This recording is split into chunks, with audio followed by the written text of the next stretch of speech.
Hello and welcome to Fraggle Talk, Back to the Rock, the unofficial Fraggle Rock podcast brought to you by toughpigs.com.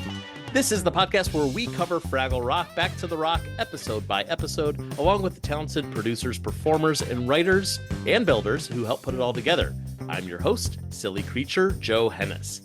Today, we are talking about Season 2, Episode 6, Mezzo Live in Concert, in which Mezzomania strikes Fraggle Rock as Gobo takes a new job as an exterminator. Today, we've got two fabulous guests, which means we've got enough people on this podcast to start a band. On drums, he's the puppeteer inside Pa Gorg, under Jamdolin, and around Wrench Doozer. Give it up for Andy Hayward. Hello, Andy. Hey, hi, Joe. Thanks for inviting me back. Of course, it's so nice to have you here. And pleasure. on lead guitar, she is an executive producer. She's Icy Joe. She's Red Fraggle, and she's an absolute rock star. Get on your feet for Karen Prell. Hello, Karen. Hello. Thanks for having me back. Oh, it's so fun chatting about all these things and spreading these stories for everybody. So glad to have you both here. What a joy to have you back on the podcast and talking about this wonderful show. First of all, so this episode, this Mezzo episode we're about to talk about, doesn't actually feature any more music than any other episode of Fraggle Rock, but it's all music related. So first of all, do either of you play any instruments, or have you ever been in a band? Because I know as performers, you're obviously very musical, but I don't think we know much about what other music-y stuff do you guys do? Well, I was a percussionist from seventh grade all the way through my last year of high school. So I did drums, I did a little timpani, I did a little xylophone. So all that rhythm stuff was part of my growing up years. And I dabble with piano. So when I said on drums, I was accurately predicting that you were a drummer. Yes. Wow. It's like you're psychic. I know, it's crazy. I just really do my homework, for these podcasts. I did a lot of research. You called up Mr. Brayford back in East Grand Forks, Minnesota, and said, "What did you teach Andy when he was a music student?" Very impressed. That's actually the name of my band, Mr. Brayford. Of course, I know Mr. Brayford. Yes, yeah, no, we're good friends now. We're Facebook friends. Yeah, of course. Karen, what about you? For me, my musical instrument is puppets. Yeah. I tell people it's like performing a musical instrument, and especially Red, beautifully built by Raleigh Crewson then and now. And I say Red is a Stradivarius. Then you're using just so many of the same skills that you use for playing a musical instrument. You've got the creativity, you've got the technical part, and all the muscle memory, and get to the point where you just you think about the result you want, and it just happens. So to me, I have tried actually learning a bit of piano, a bit of guitar, and just that it was just like a few bits of plunking on keys or strings, and it's that didn't really connect. But puppets, yeah, that's pretty much my musical instrument, except for Icy Joe is more of an orchestra. she's like a mountain of people traveling around all over. But yeah, that's how I play my music.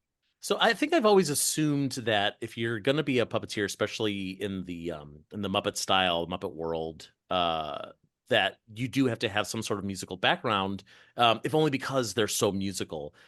So did you, back before your Muppet Show days, Karen, did you have any sort of training, or were you just like, I can carry a tune well enough, and the more important thing is being able to actually perform the puppet? I always loved music as a kid. Growing up, I loved the earliest thing I loved was the music of the Beatles. Oh yeah. They got going when I was about 5 years old, and so that was some of the music of my childhood. But also, I love the music of the Disney movies and And then once the Muppets were doing Sesame Street and the Muppet Show, so I loved listening to it. And then when I decided, oh, I wanted to be a puppeteer, that was kind of the first thing I would practice to. Is I would just put on some music or just put it on the radio and stand in front of the bathroom mirror with whatever puppet I managed to hack together, and just have fun with the music. Definitely, I was absorbing all that. I never had formal training, but just kind of absorbed a lot that was all around me while I was growing up.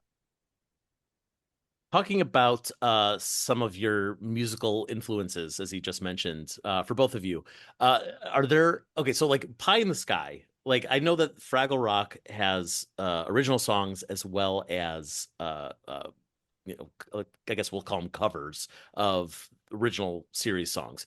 Beyond the Fraggle songs, if you were to say like, let's have the Fraggles perform whatever, it's like a Beatles song, a Disney song, a song from your favorite artist, what would you love to see the Fraggle Rock characters perform?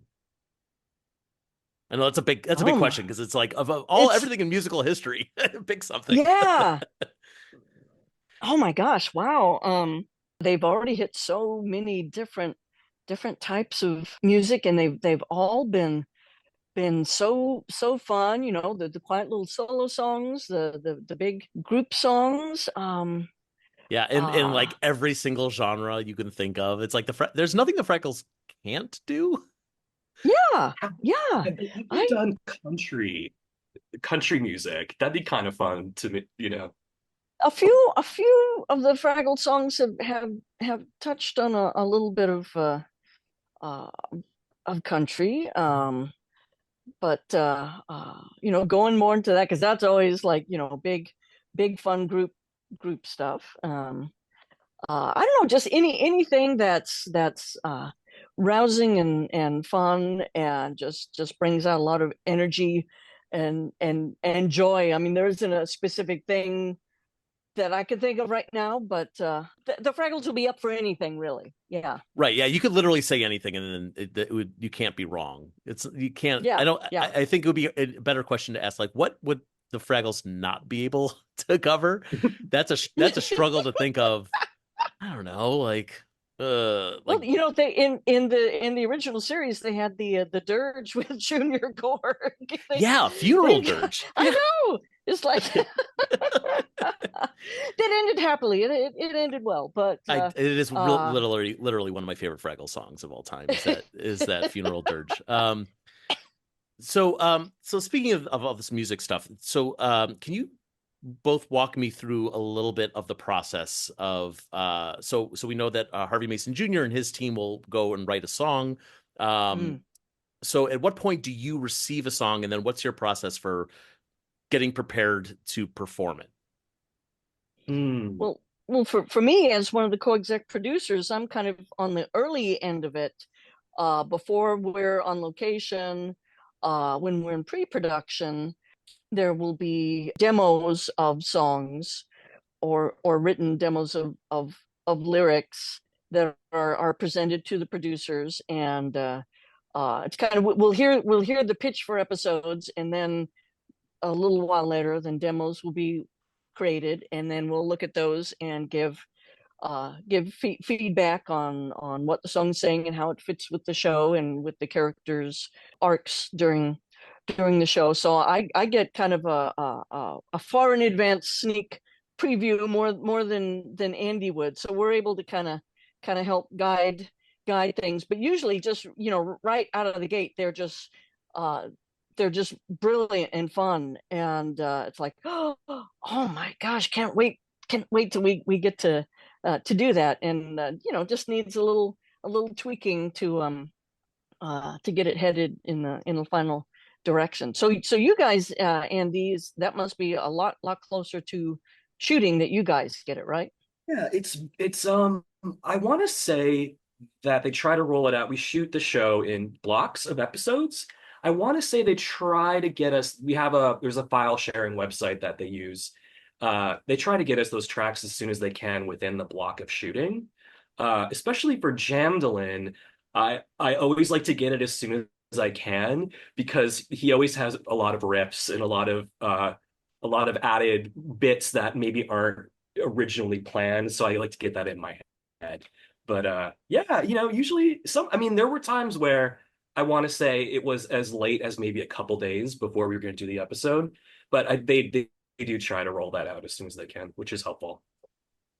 For Jamdolin, and we can talk about this a little bit later when we get to the music for this episode, but for Jamdolin, do you already have David Diggs's voice in your ear when you're performing, or is it the other way around? Yeah. For the first season, they did a bunch of tracks with him just doing reads on the lines, so I could kind of get a feel for his tempo and rhythm.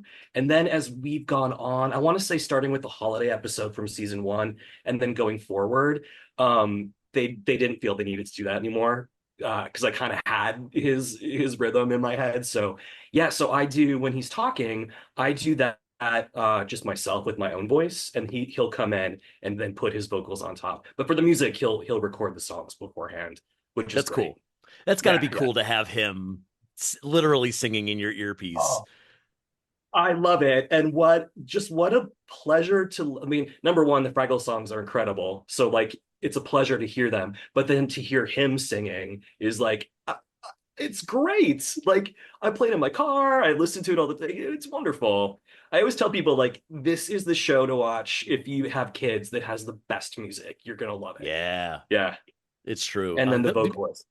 And the music for this season, I mean, the music for last season was great, but I am really struggling to like even find a thing to complain about with the music for this season. Like the soundtrack to this season has been so good, and I'm so grateful that it's available on streaming platforms to be able to listen to outside of the show.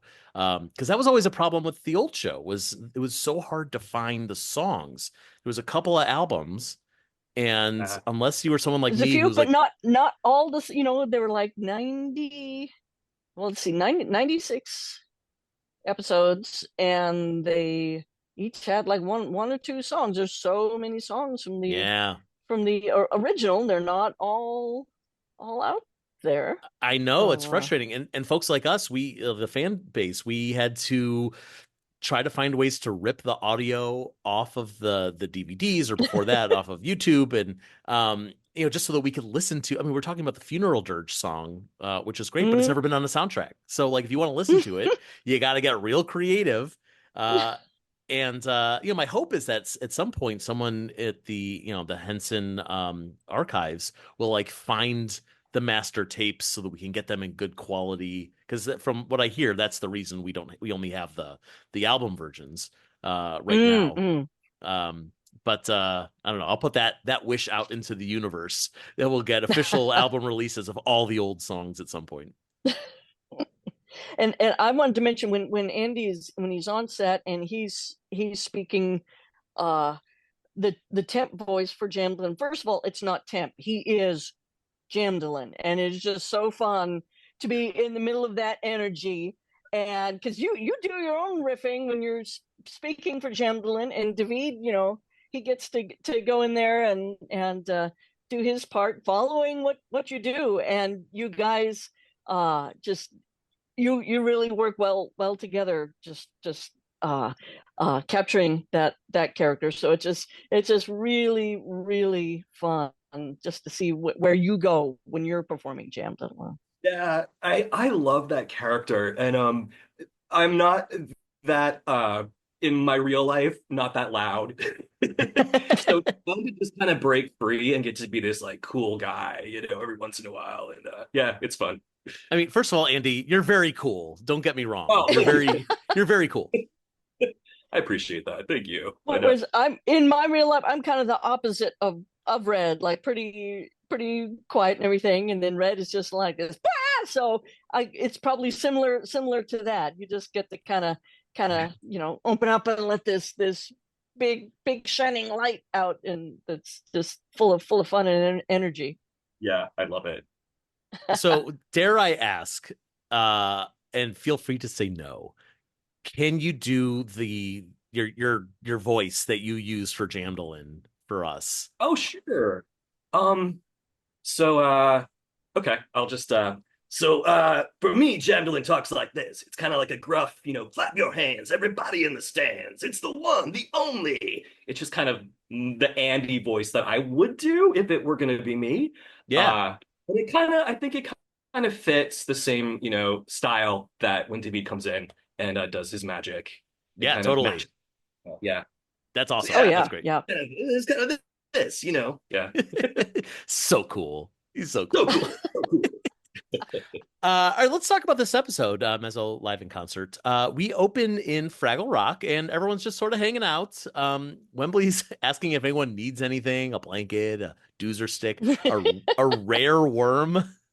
And Boober's like, how rare are we talking? What a weird line that is, that I don't know if I should dwell on it or not, that he's offering a rare worm. I don't know where that came from, but that was always there, and it just seemed it fit. It worked. Yeah. Yep, it did. And I don't know if I would call a rare worm uncool, but definitely the opposite of a rare worm happens in a moment, because we hear a funky bass line and suddenly everything gets a lot cooler because Jamdolin shows up. And there he is. There's you, Andy. That's you. It's Jamdolin, as we just established. One thing I meant to ask: have you spoken with David Diggs, like, personally, about performing the character or anything like that? Or are you just kind of living in your both of you in your own professional lives? Yeah, I mean, no, we never had the chance, and I still hope someday that will happen. Also, not only because of our shared character, but also I'm a huge Broadway nerd. Yeah. So if I could just get all of the stories about Hamilton, I would be so happy. Yeah. So fingers crossed, someday that'll happen.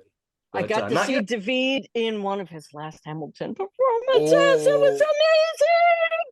Oh my God! When he came out as Jefferson, he was just milking the audience and just having fun. And oh my gosh, it was a treasure to see that. What Oh, a treat. That's very oh cool. my gosh. Yeah. Oh. Now I kind of want to see Jamdolin in Hamilton. That'd be cool. Okay. Put that out into the universe and make that happen. That'd be amazing. Jamdolton? Is that a thing? Do some Fraggle's doing some speed rapping with David. Now that would be a thing.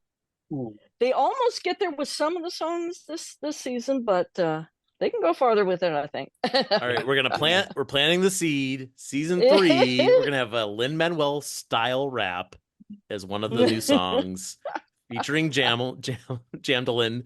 I can't even say it now because I got Hamilton in my head. Jamdolton in short.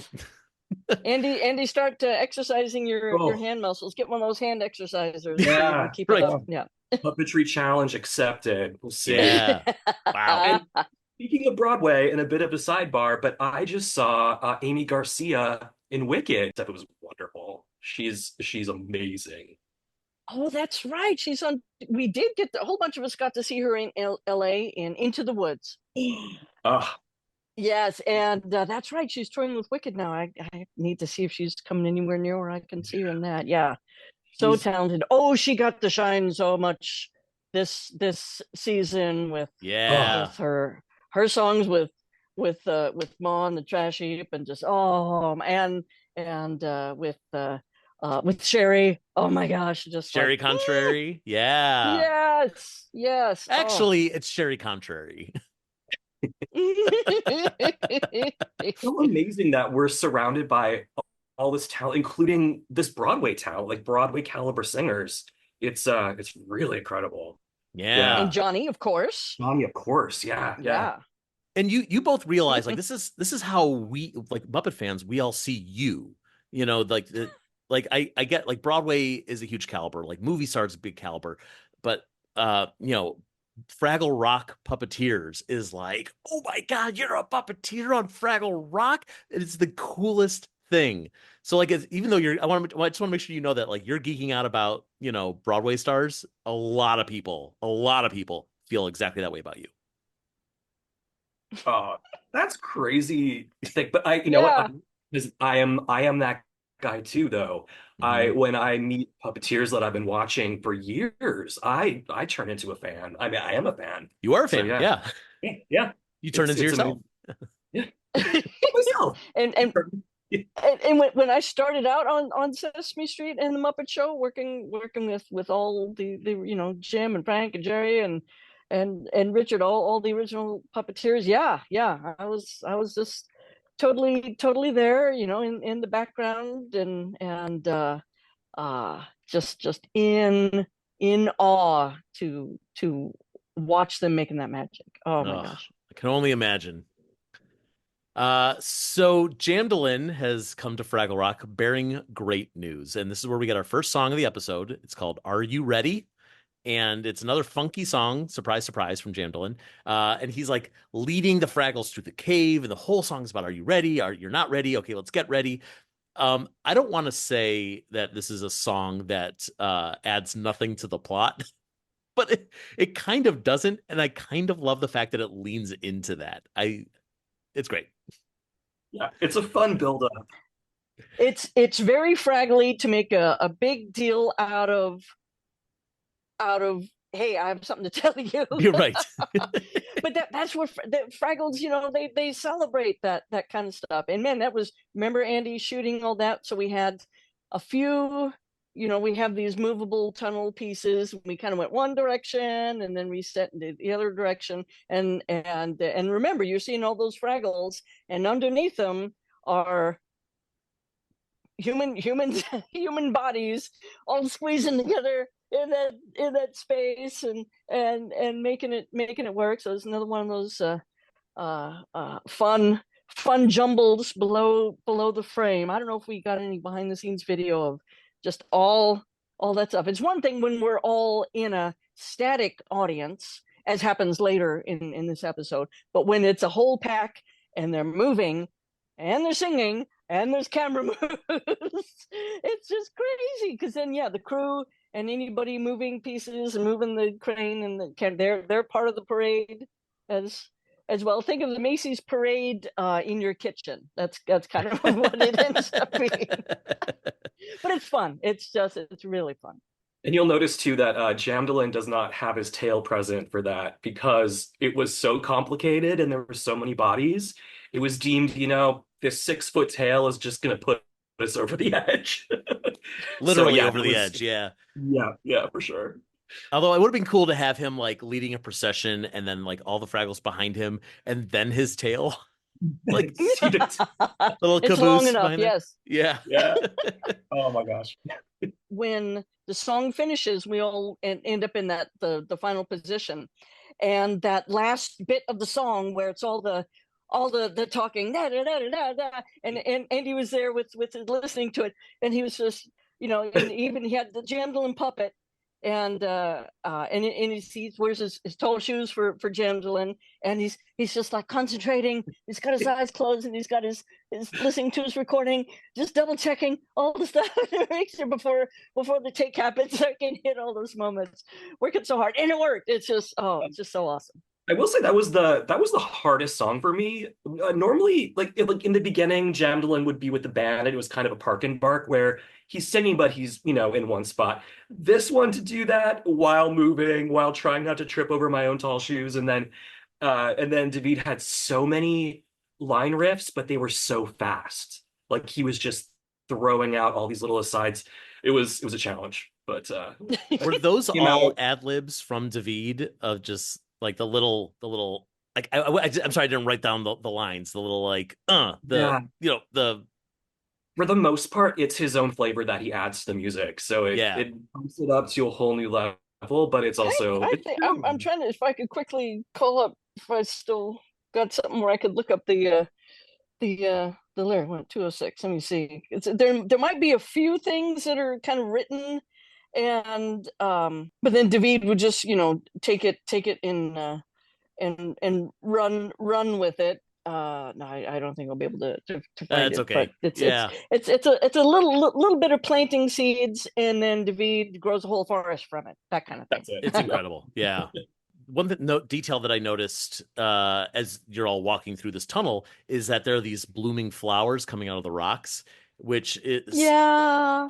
seems like it's a reference to Cantus when he would play Mhm. in the original series, the Flowers Will Bloom, which I very much appreciate.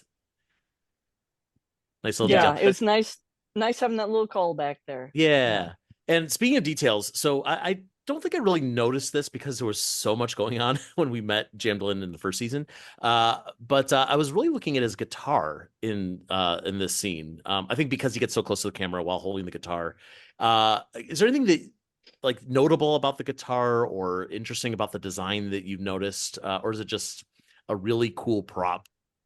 It's really incredible. I want to say, and it's attached to his chest for most, or sometimes attached to his back. So I never really get to see it apart from there. But Mm, I think it's made out of some kind of husk, like I don't know, it feels like, or it's wooden or something carved, but it's really earthy, which is completely Jamdolin yeah. appropriate. Mhm. Yeah, and it's adorned with all these little extras, little tassels and things. Uh, yeah, it's cool. Now, in your opinion, as the Jamdolin performer, and knowing what we know about Cantus, is the guitar magical like Cantus's flute is magical, or is it just it's a guitar and the magic is in you all along? I hadn't thought of that. That's a good. Hmm. Hmm. He always has it with him, even if he's not playing it. It's on his Mhm. back. So I'm gonna go with yes. All Let's say right. it's yeah. It's canon. It's That's canon. canon. That's something to explore. Hmm. Yes. Okay. Okay. Hmm. I also have to mention, because I'm mentioning every single one of them that I spot, there is an ink spot dancing during the song, and it's wearing like this like frilly purple dress, and it's kind of spinning, and the frills are spinning. Just a great design, and I just love ink spots. They're great. They're my favorite. Oh, They, they're just so fun to drop in there and anytime, any chance. And man, they have their own wardrobe now, and just so fun. We never thought, 40 years ago they were made for the Baguni episode, and they were called the ink spots, kind of non canon, just that's how they were referred to, because the song they sang with Baguni started out as kind of like the Ink Spots singers. It was in that style, so we started calling them the Ink Spots, and they were just so fun looking. We started doing little extra bits with them in the original, but then it's just exploded now. Yeah, Um, and everybody has fun, grabbing them and jumping in and doing stuff. I think every show should have ink spots just hanging out, wearing costumes, holding weird props. I don't know why. Like, yeah, like get it in the Bear and Game of Thrones and Breaking Bad. I don't know. Um, so yeah, at the end of the song, the Jamdolin, as you said, he's standing in front of the rest of the band. All the troubadours are there. It's always great to see them. I love the little tweaks of the design updates from the original minstrels from the original series. Um, and yeah, the song ends, and like I said, we didn't like nothing changed from 2 minutes ago. Like it wasn't like the plot is now moved forward. We still don't know the news that Jamdolin is here That's to right. deliver. But dang, is it fun? It's just Oh yeah, it's great. yeah. So the news is that performing in Fraggle Rock one night only, it's Mezzo. And Boober, who's normally really cautious about any sort of excitement, is like, "Oh, the buildup really was worth it," which is big for him. But Gobo loses his mind. Gobo screams like a fan. So all right, so here's the question that I think everyone's asking themselves that there's probably no answer to: how does Gobo know who Mezzo is? Like, how has Mezzo's music made it to Fraggle Rock if Mezzo has never physically been to Fraggle Rock? We talked, kind of in development, that question came up, and we decided not to spell out anything exact, but it's there's just a way that they're able to know and pass on the music without somehow having seen the actual creature making the music, just like however, music gets transmitted in Fraggle Rock. It's just part of the atmosphere, or something that we have yet to learn about how things work in Fraggle Rock. Kind of in the way, back in the 60s, you'd hear the Beatles on the radio. I never met the Beatles, so but you know of them. There's some weird and wonderful Fraggly way that they know about it, and it's enough to get them excited, and we all identify with being excited about people like that. Yes, absolutely. It sounds like my answer here is don't think too hard about it, Joe. Just let it go. And it's obviously it's fine. I mean, and for anything to be mysteriously transported through Fraggle Rock without explanation, music seems to be the thing that, like, yes, it makes sense that somehow music magically makes its way through Fraggle Rock, and Gobo is a big fan of this thing, even if they don't have records or cassettes or CDs or whatever. I don't know if you can see it in the episode, but on set in the concert area, there's actually a merch table. Yeah. For her. There's little stacks of folded t-shirts. They had pins, and it was great. Yeah. That's cool. Yeah. Which, by the way, I mean, we'll get to it. We should actually have Mezzo merch. Like, why not? Why don't we have a Mezzo concert tee on the Henson online store? That'd be cool. Someone get on that.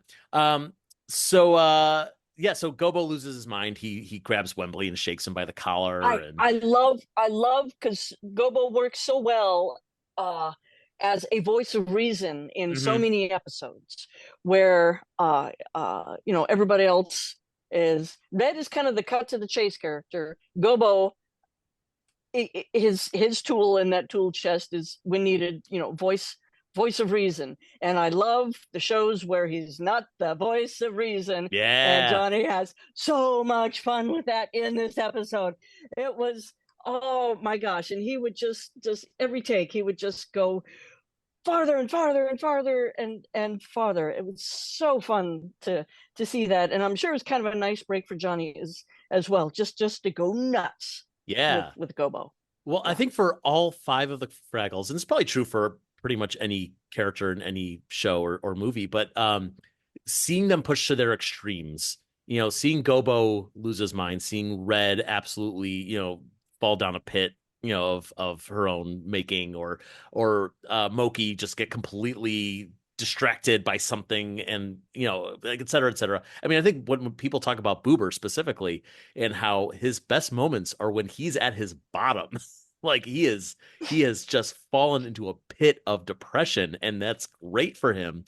But to see Gobo, who is normally so in charge to a fault, so capable to a fault, to kind of throw caution to the wind and say, like, no, I'm actually fangirling a lot, and not listening to what anyone has to say here because I love Mezzo so much. It's great. It's super fun.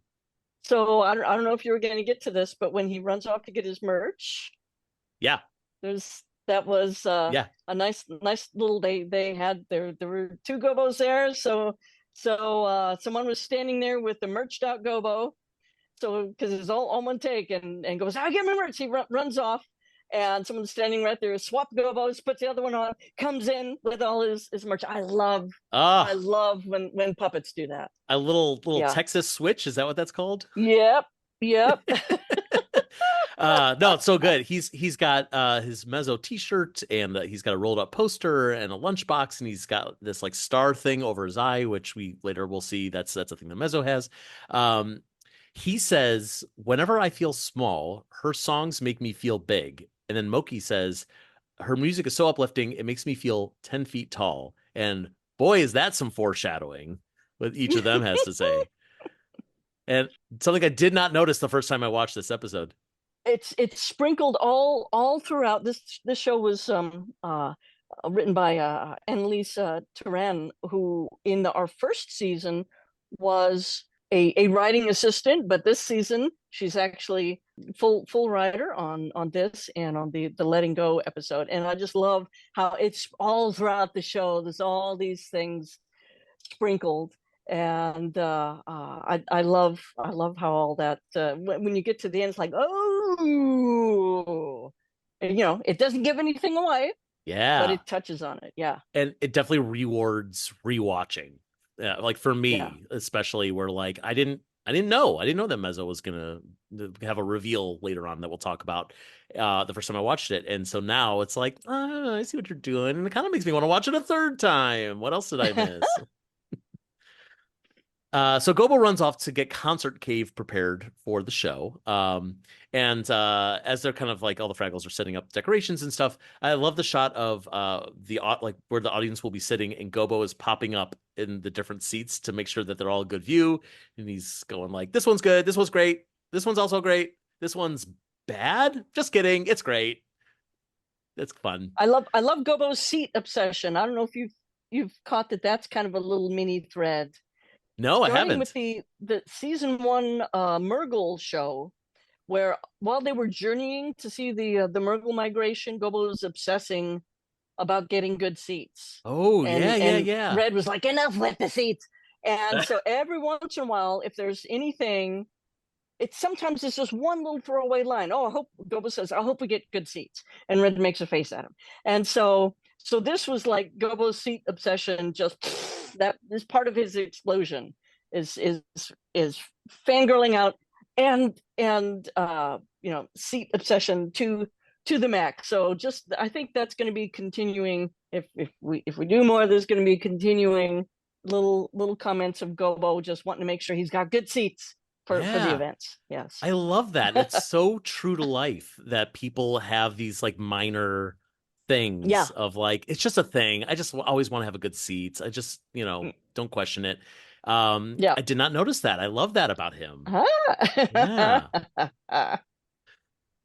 Ah. There's also a swarm of bugs that are kind of flying around the stage, and Gobo asks them to kind of scooch somewhere else, and he kind of swats them away a little bit. He does the same thing with Cotterpin and the architects, who are kind of just passing through, and he's like, this isn't an active work scene. You guys can be somewhere else, and they move along.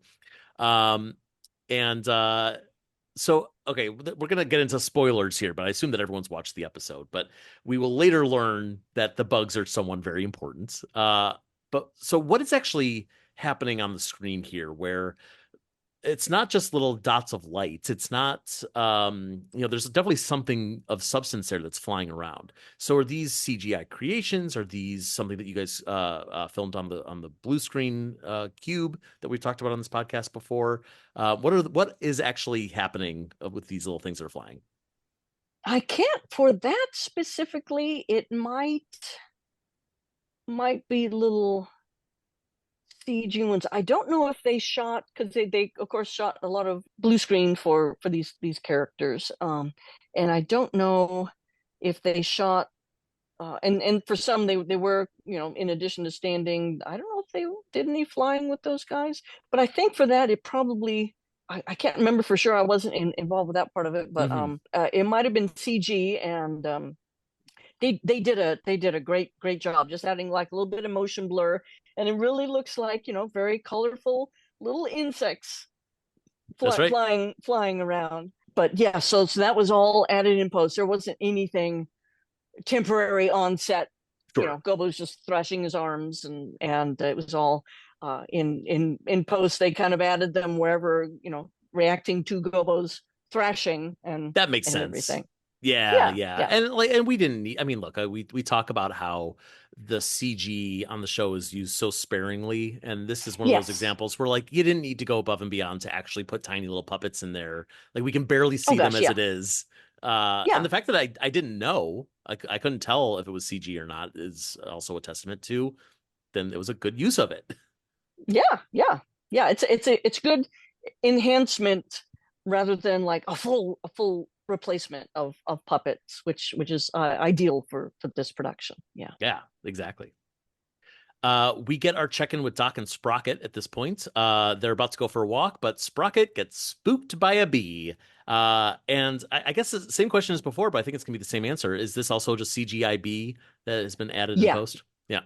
Yeah. There wasn't anybody there with a little bee on a stick, and that would just make it again be able to better react to sprockets and with insect type things, it's if you're trying to do something on the end of a thin rod, because insects are just so fast and flitty, trying to do that on the end of a long wobbly rod. It's one thing if it's a butterfly. The Muppet butterflies are always beautiful and Yeah. amazing, but butterflies are kind of taking it easy. They're very chill, but anything fast and zipping around trying to do that on the end of a long wire is tricky. So that's where, CG, it's your turn to shine. That's Jump in there right. and take care of it. So Good. yeah. Yes, another good choice for CG for the post production team. We'll just skip through this Doc and Sprocket plot, but essentially, later in the episode, Doc is teaching Sprocket about like the big impact that bees have on the environment. This feels very like educational moment to me, which is fine. That's not a complaint. It's just like, okay, we're going to learn a little bit about bees and how fruit and flowers and et cetera, all rely on bees. But what I really appreciate about this is that she kind of ends the whole thing by recognizing that because we can't minimize the importance of bees, she can't minimize the Sprocket's fear of bees. And she learns something about like, oh, I don't need to like kind of explain this thing to you and tell you to get over it. I could kind of meet you halfway. And then later in the episode, she dresses Sprocket up in a beekeeper's outfit and just says, I'm going to be that crazy lady who's walking her dog in a full beekeeper's outfit, which I love. I love Yep. Doc as a crazy dog lady. Do either of you have pets? And if so, do you ever dress them in costumes? I don't have any pets at the moment. How about you, Andy? I do. I have a 14-year-old Shiba Inu who's pacing around the living room right now. Oh, I tried to dress him up for Halloween once, and he was very upset with me, so that stopped. what did you try to dress him as? He was a skunk. He was the cutest little skunk you've ever seen. Oh, I get one picture, and Oh, then he was just, yeah, he protested. So I heard him wow. loud and clear. Yeah. Okay, yeah. Good that you're listening. Good that Yeah. you're meeting your Shiba Inu halfway, like Doc is with Exactly. Sprocket. Yes. That's right. I had cats and some little dogs as a kid, and I think as a kid maybe we briefly tried putting hats on cats, and that was not a happy ending. So that's as far as we got with that. Yeah. Yeah, don't imagine cats. You can't put hats on cats. You can't put mittens on kittens. You just can't do it. At the Mezzo concert, everyone is there. There's Fraggles, there's Murgles, there's Craggles. There's Pogie, the storyteller, Icy Joe, the Mantivore, the Grizzard. There's a Gluey Rudy. Fan favorite Coop is there. Everyone loves Coop. And I know, again, Karen, you were talking about how there's all these little references to the size stuff that's going to come up in a few minutes. But the fact that the room has been filled with characters of every size, from the Mantivore all the way down to Gluey Rudy, feels very deliberate for that reason. I have to assume that's true. Yeah. Yeah. It's great. And just a great example of like, look at all the diversity of characters that have been created for this show. I really loved seeing that. It's not just Fraggles. I feel like if this was another episode or the old series, it would just be Fraggles and the Fraggle Gaggle in the backgrounds. But the fact that like we really get to see so many different types of species, I think is really cool. Yeah. I love that there was a chance to revisit and bring back Manti and just revisit anybody who was who was available. And I love that they brought in Barry Blueberry, but he's off the clock and he's just kind of low key saving his voice. That's so funny. He's wearing like a tracksuit, kind of like a very casual thing. He's like, not tonight, just here as a fan. And he's saying it in like this like very cool voice. Like it's not his regular announcer voice, which there's so much to know about like the behind the scenes life of Barry Blueberry. There's also, Andy, as you said, there's a merch table there's t-shirts and sunglasses and stuff there. It really makes me wonder like how much other merchandise there could be. And again, like someone had to create all this stuff. Someone had to make all these little t-shirts. that wouldn't fit a regular Yeah. human being. So I guess they go into a drawer at the end of the day. They the Fraggle props and costumes, depending on who makes them and who has the room to store stuff, they get stored away, Yeah, and you never know when you might need them again. that's So true. Yeah, Mezzo's tour yeah, might take her back through Fraggle Rock next year. So, yeah, you know, yeah. Who knows? yeah. Who knows? Yeah. And it's incredible. Like the creature shop, I remember during season one just geeking out because the archives had shipped everything they had over, and they were perfectly preserved original series costumes. Oh, Like sure. just one-off pieces. They'd saved everything. It was cool. That's cool. So Yeah. maybe if there's like another Fraggle Rock reboot in 40 years, then they'll be like, "Oh my God, we have all these Mezzo t-shirts. We got to use them." I'm also, and this is, I don't expect that you would know this if it's true, but I'm hoping that the back of the Mezzo t-shirts have a list, like a tour list of all the places that she visits on the tour, and like what could possibly Oh, be like in the world of Fraggle ooh. Rock or beyond Fraggle Rock. Where is she going? That's when we get out the Encyclopedia Fraglia, and every Fraggle cave location that has been visited or discussed in the entire history of the show. We have to put that list on the Crystal Caverns, the Uncle Traveling Matt door, Cave of Doors, Yeah, all yeah, just yeah. everything. Yeah. Oh, that would be so good. I'm just imagining that that's what's there, even if it's not, because that's too good.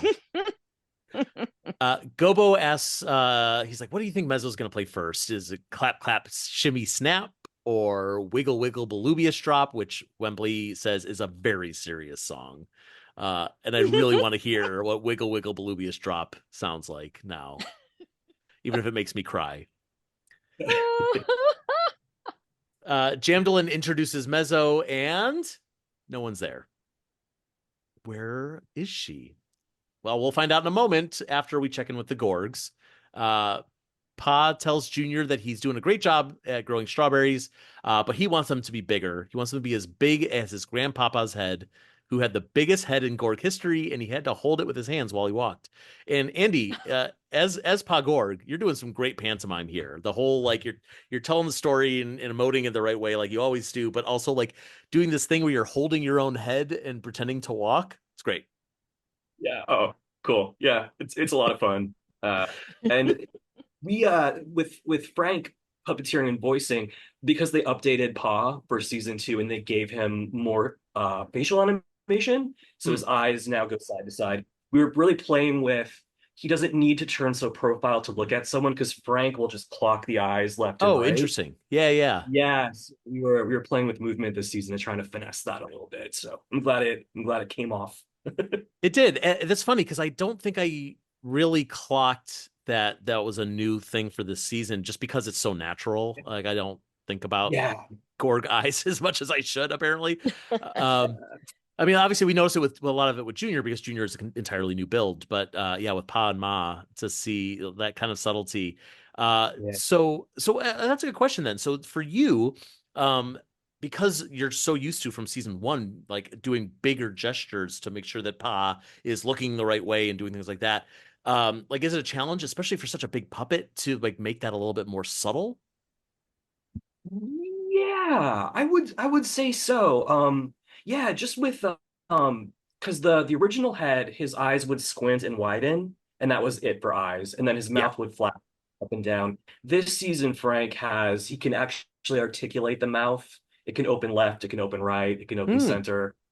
Yeah, so we did like actively try to bring some of that the physical performance down a little bit so that he could really utilize the face and emote that way. So yeah, yeah. That's cool. Um, Are yeah, yeah, there absolutely. are there any updates to like Pa below the neck to this season? No, that is the original body that Gord wore. They did make new hands and new shoes. I think the hands were really beat up originally in the shoes. Mm. So yeah, but when I get into that suit, it is the real season or original series suit, which is crazy to think. Yeah. And it beautiful. Like it's like couture work almost. Oh yeah. The whole Oh yeah. threaded, one thread at a time. It's all on mesh. It's beyond. Yeah. Incredible. I haven't been in the suit, but just the way they make it to be with open with hoops and very very breathable fabric, so you can get air in there and it can give when you need it to give and allow you to move and not be weighed down. Just the engineering from 40 years ago is still working right right now. It's like, look at that and it's like, no, it's keep going. And but having the extra enhancements for Paw and Ma's face this season, it was really really nice to have that. Oh, I'm sure. Yeah. Karen, have you ever done full body puppet work? In the original Fraggle show, well, I was inside the giant souffle. If you remember, but the Gorgs build a giant souffle and it rises up until it's really tall. And so I'm the big person. I'm inside the big one there, and of course the junk woman on Labyrinth. Oh yeah, of course, yes. Yeah, which was very very very tricky and top heavy. Still a fun character to do. I tried to do a riding goblin, but that was just it was very very top heavy and hard to run and balance. It's like if you imagine running with your ankles tied together, holding a bowling ball out in front of you. That's kind of how the weight distribution of the riding goblins works. So I actually tried and just fell over. So it's like, okay, someone else gets to do that. So great. So not that much. There was in the original series, they needed to do a shot of Mogorg's hand, and they didn't have like the full group of people there. So I put on the Mogorg, just her top, just to get, because her hands, they had to see enough of her arm, so, and it was all connected with her body. So I just put on the Mogorg top and stood on her box, and it was just a shot of like her arm and hand doing something. So somewhere there's a picture of me in Mog, no head, just the top of her body. But that's pretty much the extent of it. It's mainly been just hand puppets. Yeah. Cool. Yeah. I get it. It's not for everybody. No. Frank Oz famously, like I think he did LeChoy Dragon or something like that. LeChoy He's like, never Dragon, again. Yeah. He's like, I'm done. Yeah. You get someone else to do this. Call up that Carol Spinney guy. He'll do it. So Ma suggests to Pa and Junior that there might be something in the gardening shed that could help, and Pa immediately dismisses her and says, like, oh, just leave the gardening work to the men folk. And she is not happy about it. She's got a big scowl on her face, her eyes squint. Big mistake there, Pa. And later in the episode, Pa and Junior, we're renaming him. His real name is Ga.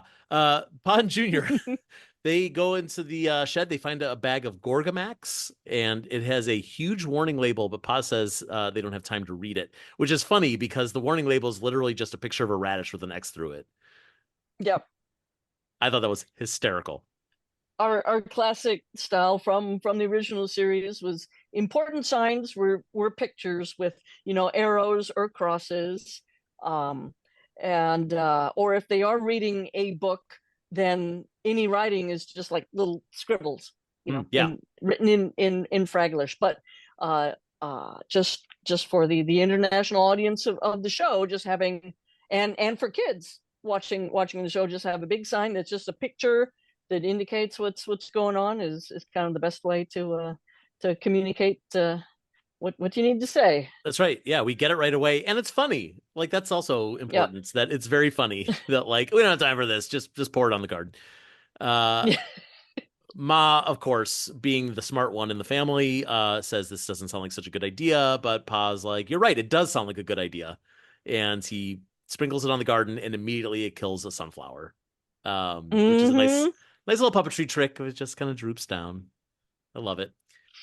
And nice foreshadowing for the plants and nice foreshadowing for Ma. I love her arc this season where she just comes into her own. So literally planting some seeds for Ma. I see what you did there. Ooh, yeah. Back at the Rock, the Fraggles are trying to figure out where Mezzo is. Moki asks if maybe she's just fashionably late because aren't musicians famously on their own schedules? And I love that both Jamdolin and Gobo are immediately like, actually, we're very punctual. We're always on time. Like they're both professional musicians. Don't stereotype us as being late. No, we are working artists. We show up at our call time. Thank you very much.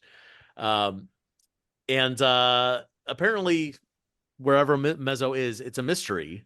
And when someone says mystery, you know what that means. It's a case for Inspector Red. And Red pops right back up in her detective outfit. And then another Texas switch. Now that was not me. There was in this show we shot like all the big audience scenes. We shot them all together. So like for the first concert that doesn't happen, for the weird poetry readings and all that, and then for the final song, we shot those all together over a few days. Oh, sure, yeah. So we were in the middle of shooting Sachet song in the audience. I started out when Red wasn't there. I started out doing Icy Joe in the audience, and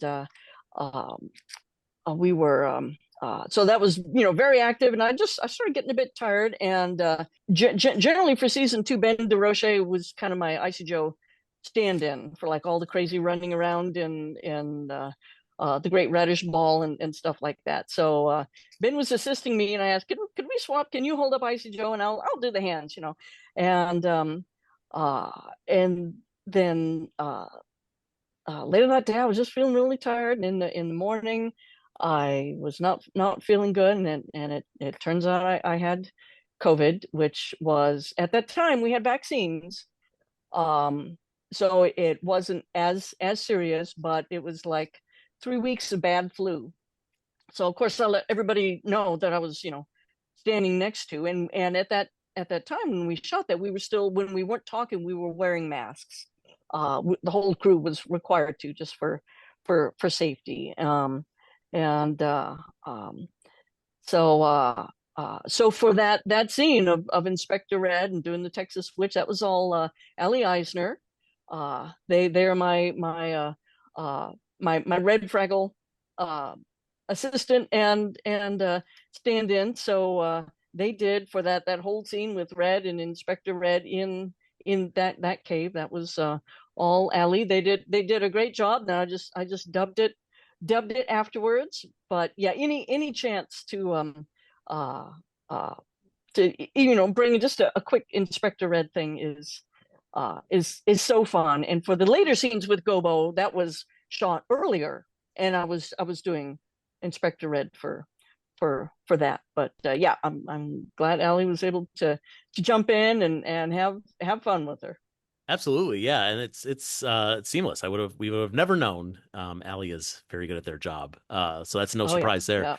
Yeah. And I love that we're talking about this Texas switch, and that Red pops down and pops back up in the outfit, but then Red has to pop down a second time because on the first pop up she forgot her magnifying glass, which I think is yes spot on, hysterical.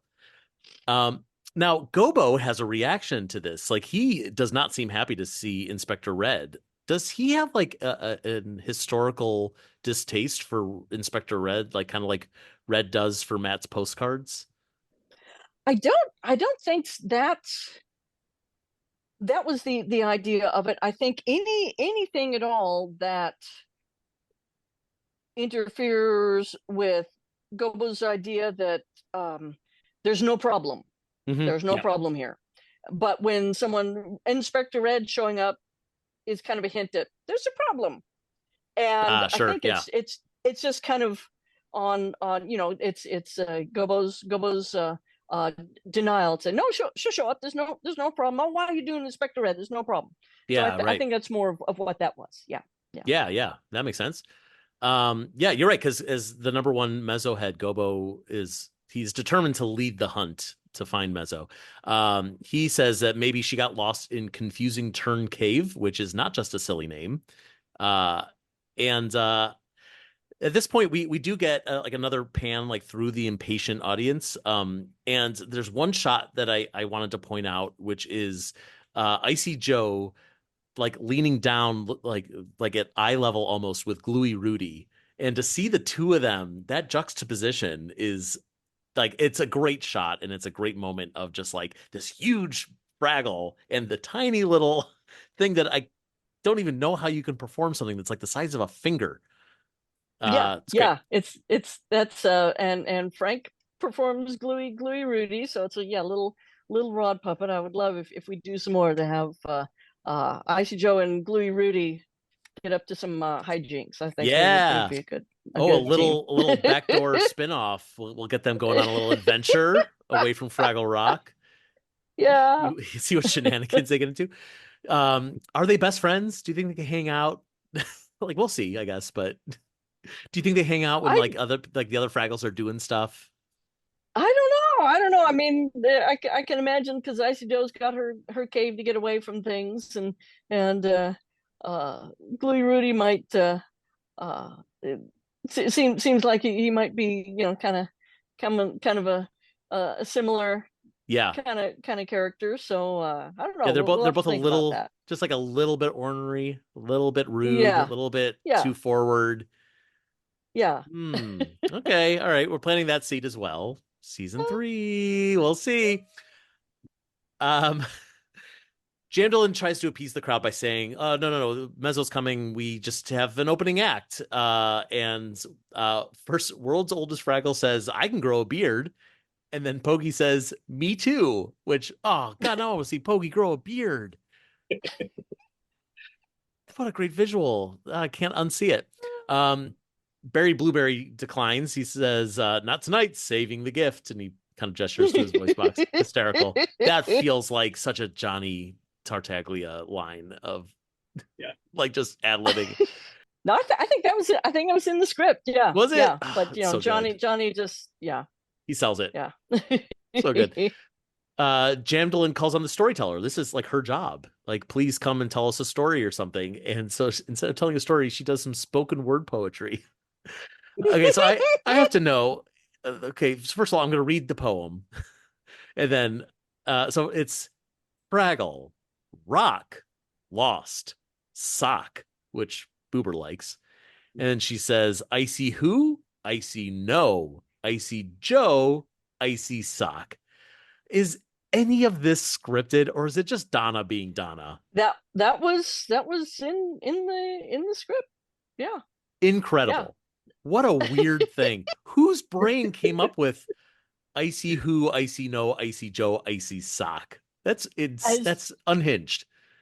I assume it's Annalise. I don't know the details, but yeah, that was in the script. And man, whenever there's a storyteller bit like this, everybody is like, "Oh, get out your popcorn! Donna's gonna kill it," and she did.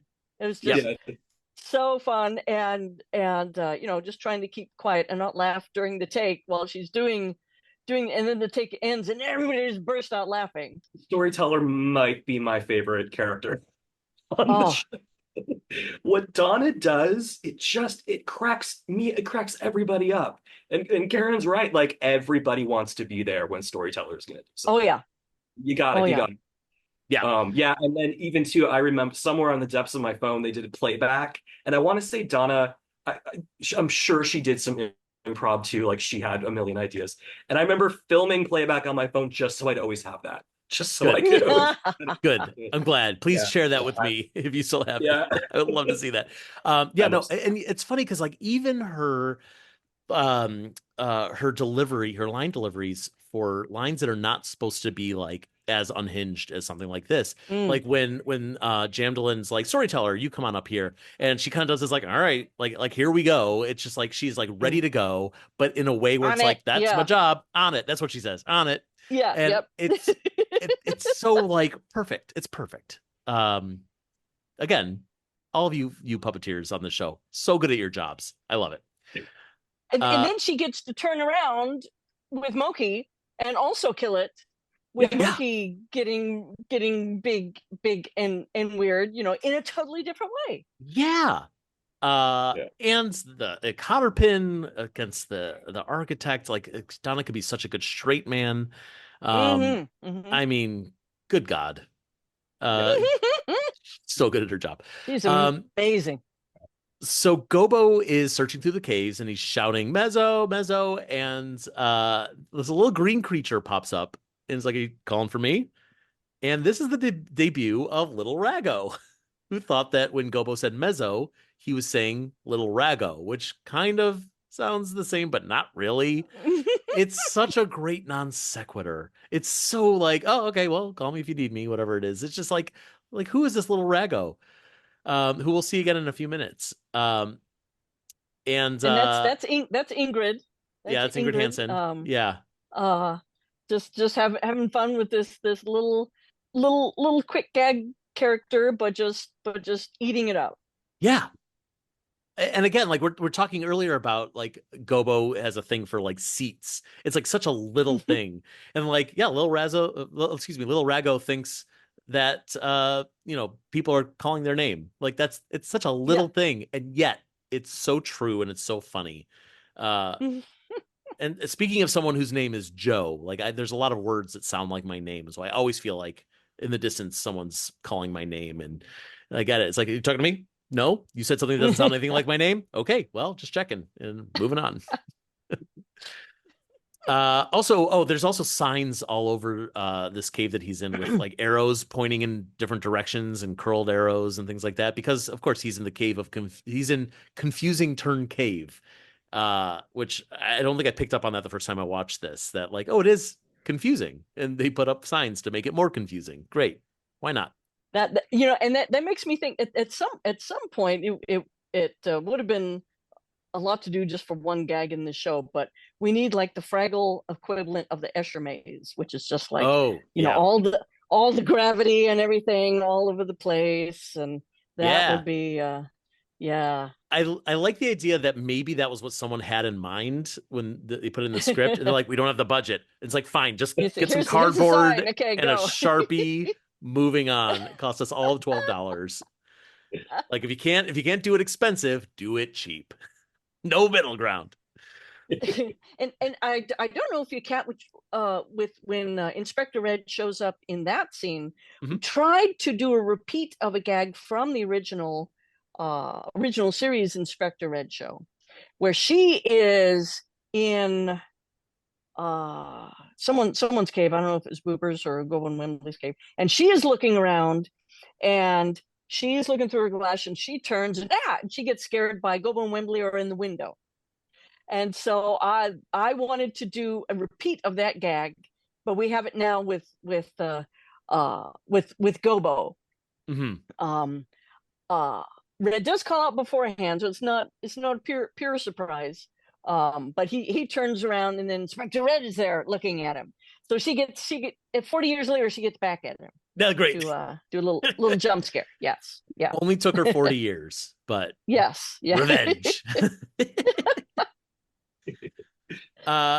So as you said, Inspector Red shows up, and Red says, okay, I'll leave you alone if you can win a game of Rock Radish Pond, which I guess is like rock, paper, scissors. But what I love about this is they both seem to throw out a fist. Like, I think Red throws out a rock and Gobo throws out a radish, but like they look exactly the same with their little rod hands. With the little bitty fingers. I think the radish was. Did he have a pinky up? Is that one pinky out was the radish, but just trying to get that, and plus trying to hit the marks with our puppets and get the hands to read and all that kind of stuff, and get the hand pose to read with a little bitty finger, and if it's twisted the wrong way you can't see it. So we were trying that several times to get it to read. So in the final one you could see Gobo's got his pinky out. So I'll have to look for that. It's different enough. Yes. Yeah, okay. I'll take your word for it. But it's because their hands are just kind of, they have these big fat palms with the little fingers. So they're just trying to come up with something that would read for the different things. Yeah. Yeah. So they hear a mysterious voice, and they look over and they see the big shadow of Mezzo. And Red uses her magnifying glass to look down and see that it's actually a very tiny Mezzo. He's like the size of a bug, like the size of a twiddle bug, I think specifically. Mhm. I wonder if that's something that was maybe planned out. Like way smaller than a doozer even. So like Mm. I love that, you know, we're not just building like a little doozer sized Fraggle like you guys used on the old show, Mm. and sometimes on this one. But like it's just like, no, we need to go smaller. It needs to be the size of a bug. It needs to be really, really tiny. And she's standing in front of Gobo's lantern, which is how she's casting that big shadow. Yeah, we meet Mezzo for the first time. She is voiced by Ariana DeBose, Oscar winner Ariana DeBose, I should say. Mm. Uh, and I believe Donna Kimball is doing the puppetry. Is that right? Oh yes. Oh, and that's again Donna killing it with the beautiful performance. And then when they get into the dancing, Donna is so good just figuring out full body choreography with dancing or just simple physical movement. And she's got people that always jump into to assist her. So when they get into the dancing later on, it's just amazing. So yeah, that's Donna doing a beautiful job with that character. That's great. Yeah. And the design is great too. And we could talk about all four of the band members, but like she's got these thigh high boots and she's bright pink and she's got a big stripe across her torso and she's got these beautiful wings. Um, just great designs. The other band members, which according to the Muppet Wiki, I'm sure you all know this, but their names are 12 Toes, Dusty, and Moncheese, if I got that right. I don't remember that. I don't Okay. know if they had different names for. That's not what I remember. So I'm not sure. What do you Uh, remember? gosh, I don't know. That was around. I was supposed to the one that plays the keyboard. I was supposed to play her, and I think I did a few shots of her. But when it came time to do the song, I was home. Um, Sick. So Anna Kummer jumped in and did the performing, the leg up on the keyboard Yeah, that and was all that cool. Cool stuff. shot. So Yeah. so I was just around for a few bits of their stuff, and yeah, I can't remember, but I was trying to remember. We first see her shadow, and I don't think I was there for shooting that, but I think they actually had the big puppet in in the set to cast a nice clean Yeah, that makes shadow sense. on Yeah. it was I think it was an actual shadow and not making a silhouette in post and sticking around. I think they actually, I'm not sure about that, but I think Yeah.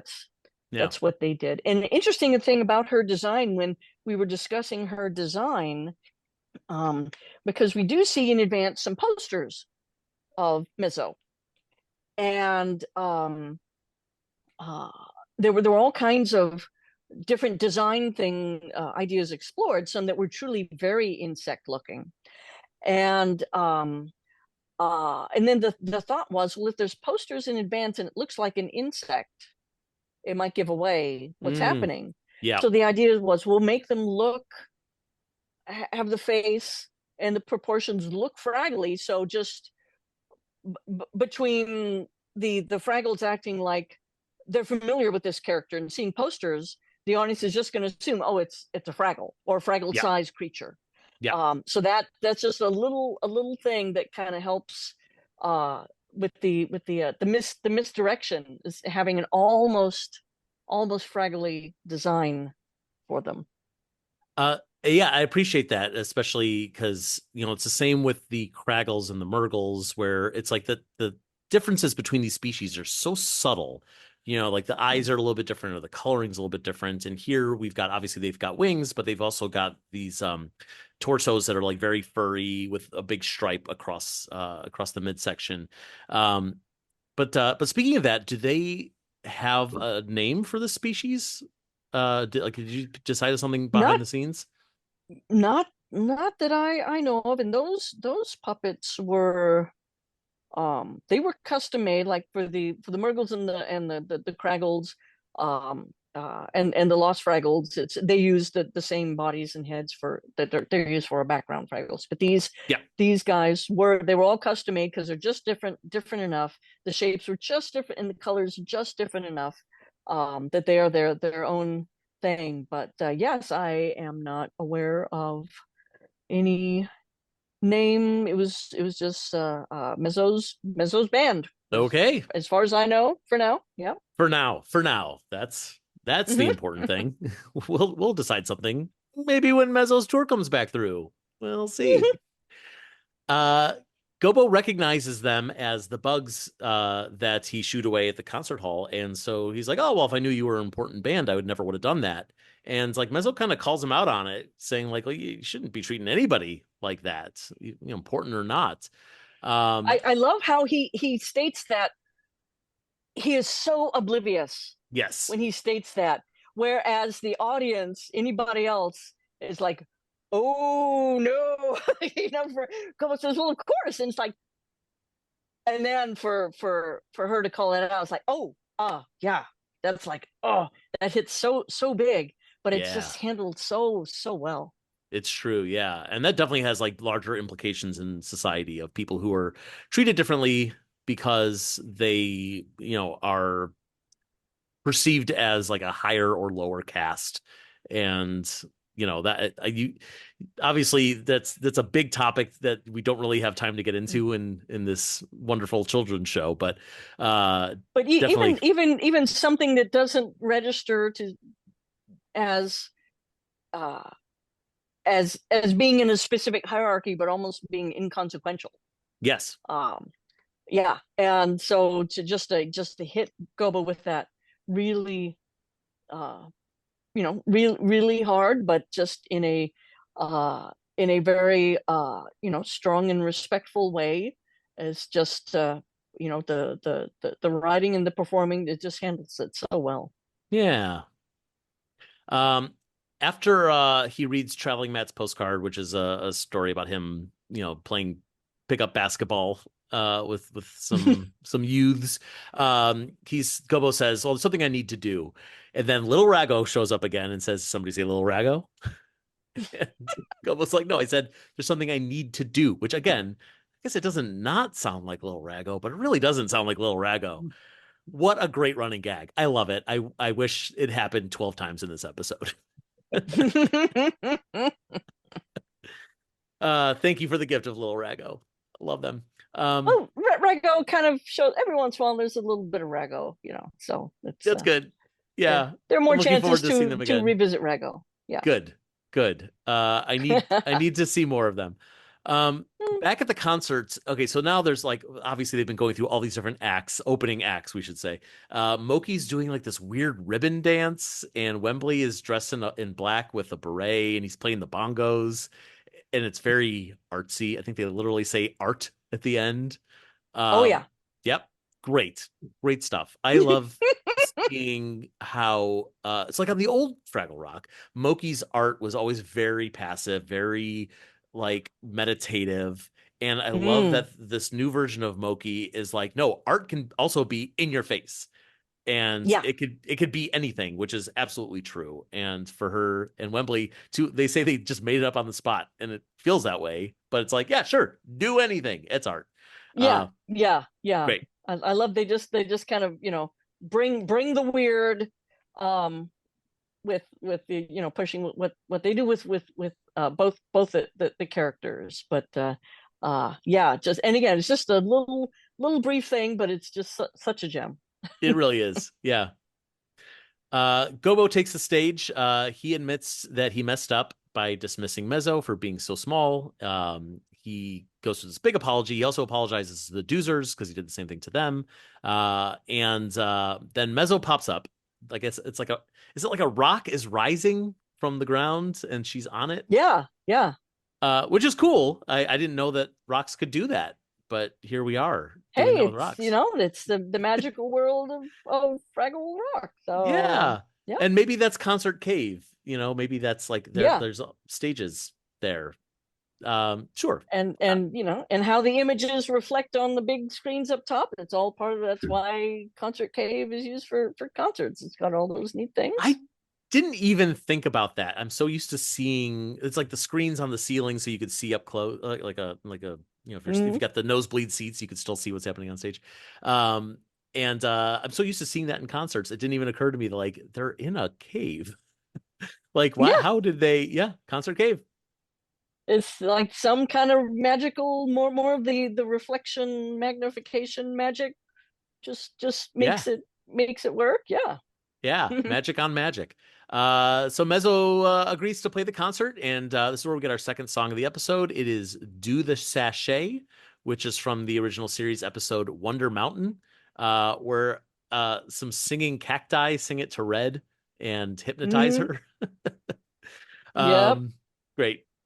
It's good A stuff. And beautiful, again, beautiful update of the song. And yeah, my gosh, all the choreography that Donna did with her team, with the stepping with the boots. It's like sometimes with a puppet you get the finished puppet and realize, oh, we could do this with the boots and we can control her knees. So sometimes you don't realize till you get the puppet on, and it's like, oh, we could do this, we could do this. So because I think the puppets came together pretty quick, close to mm, the end. So it would have been a case of, like, seeing the puppet and realizing, oh, it could do all these things, and then Donna and her team just jumping on that and coming on with that choreography pretty pretty close to shooting and just knocking it out of the park.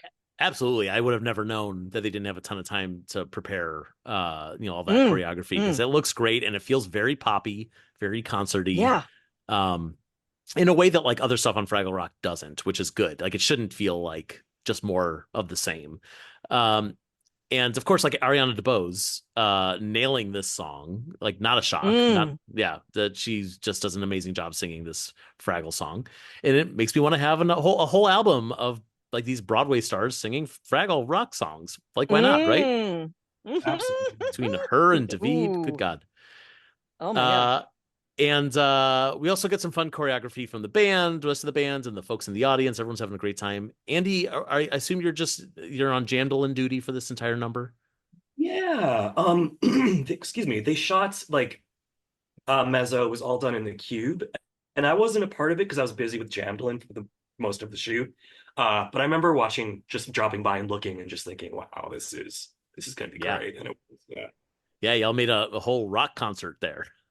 Like yeah, that's yeah. great.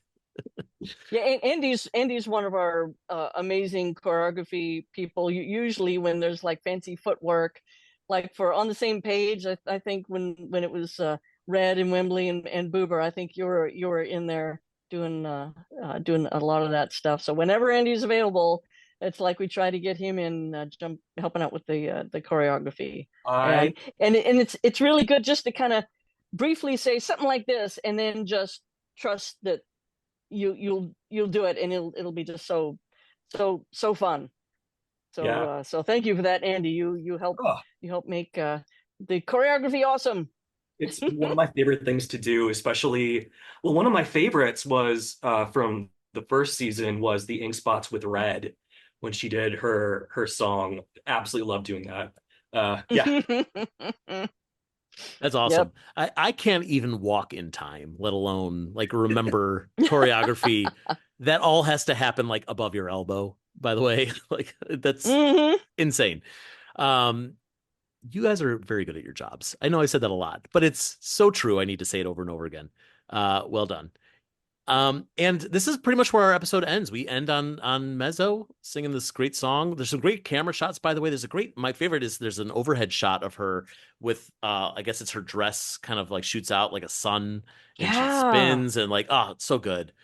Uh Great stuff. And flying, she's got her beautiful wings that unfold. Another kind of misdirection with the costumes. You see they have capes, and then realize, oh, that's part of them being insects. It's their wings. And Yeah. Yeah. uh yeah, so they really went to town with just all the beautiful designs and the costumes for these characters, plus the performances and the choreography. Is just a a beautiful recipe of creativity coming together.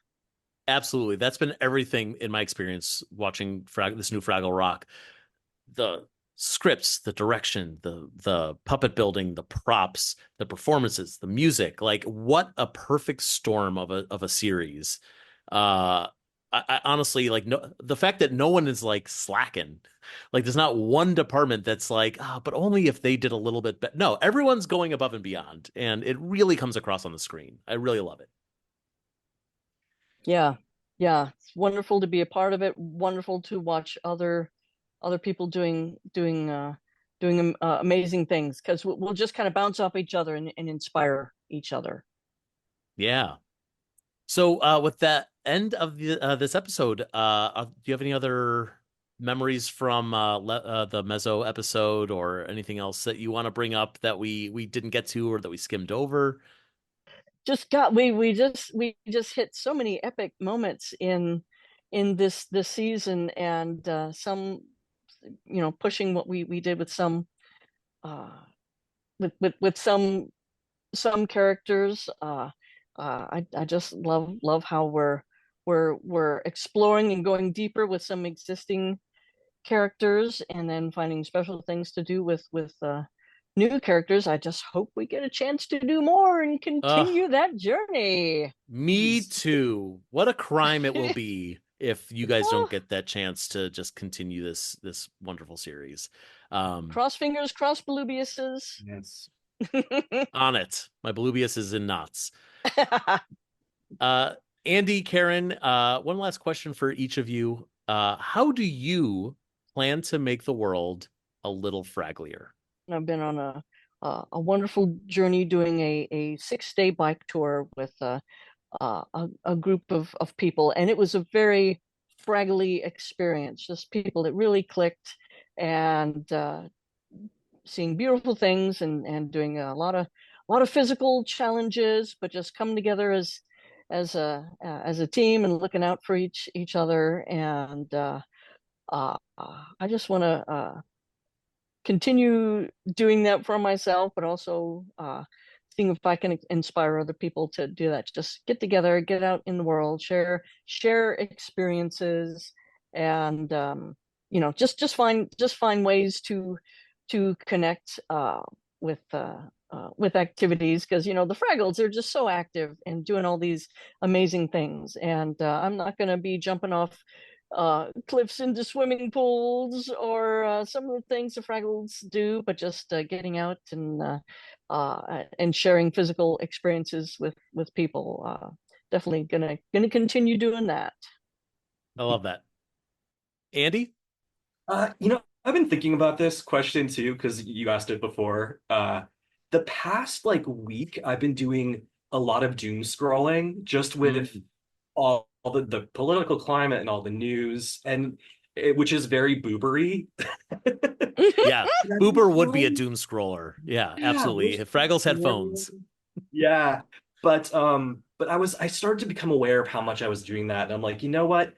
I need more silliness, which is also very fraggly. So that's kind of my goal. I want to inject a little more whimsy and silliness into the world, especially now. Easy, to get very serious and worry. So that's my plan.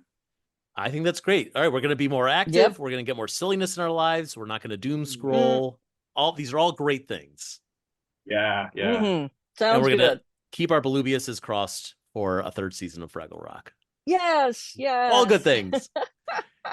Andy Hayward, Karen Prell, thank you both so much for being here. It's such a joy to get to talk to you both. I hope that we get more and more chances to do this, because you guys will be doing more and more Fraggle Rock work. So looking forward to having you back. I'm just going to manifest it. It's going to happen. We'll have you back on the podcast. It's done. It'll happen. Yay. Great. Good. Thank you so much. It's always fun, and I appreciate you helping spread the word about Fraggles to the wide world out there. Doing what we can, doing our best.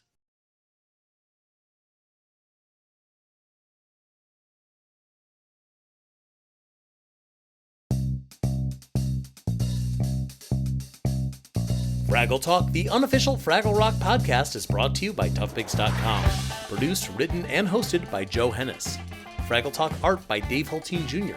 Fraggle Rock mark and logo, characters, and elements are trademarks of the Jim Henson Company, all rights reserved. Transcripts provided by Caitlin Miller. Fraggle Rock theme song, written by Philip Balsam and Dennis Lee, is used with permission. Special thanks to the Jim Henson Company, Apple TV Plus, and the entire Fraggle Rock Back to the Rock family. Be sure to follow Tough Pigs at Tough Pigs on all social media platforms, including Facebook, Twitter, Instagram, and TikTok, and please consider supporting us on Patreon or by buying merchandise on TeePublic. For more Fraggle podcast fun, listen to Fraggle Talk Classic on your favorite podcast app. Thanks for listening, and we'll see you next time down at Fraggle Talk.